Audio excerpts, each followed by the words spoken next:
आप्पा बसले हो हा मामाजी आहे माये बाळापूर आले हो मग मी काय करू? नाही सांगू राहिलो लय दिवसानंतर आले का नाही मामाजी तर पण करतो म्हटलं त्याच्यासाठी आंबे पाहिजे होते. आंबे फुकटचे आहे का? मग इथं रात्र दिवस बसला राहतो मी. फुकटाचे आहे का आंबे? विकत काऊन नाही आणले का? तुम्ही बाळापूरून आले, अकोलाही लागलं असं मंदात येता येता, अमरावती लागलं असं, तिथून आणता नाही आले का तुम्हाला? नाही हो असं नाही म्हटलं आपल्या गावातल्या आंब्याची वेगळी चव लागते शहरापेक्षा. असं गावातले चांगले लागते? अरे फुकटचे चांगले लागते. विकत आणायचं जीवार आलं असं नाही, फुकट्या दिसून आला मला शकलून. हो पप्पा मामाजीच्या बारेत एक शब्द बोलू नका. शब्द नाही जास्त उभे राहिले नाही तर खेटरा नाही पाहिजे. हो सांगतो मी, माय मोठं बेकार काम आहे मग. हो आंबे पाहिजे त्याला फुकटचे, फुकट खावले. हा बाबू राहू दे ना आंबे, राहू दे पण.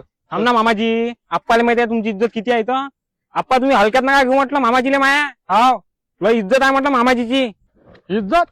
अरे मग फुकट खाऊ ना, विकत कोण नाही आणले तिथून आंबे? माय ऐकून आला इथं आणि बसला बेसरम सारखा. हा एखाद्यानं विकत आणले असते आंबे, एवढी मोठी इज्जत असते तर. बाबू राहू दे ना राजा, चल ना आपण घरी जाऊ ना. राहू दे आंबे. थांब ना मामाजी बुडा फक्त गरम दिसते तसा मनान लय चांगला आहे.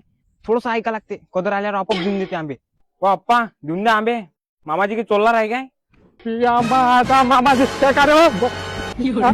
मामाजी तोलणार नाही काय म्हणतो? हा?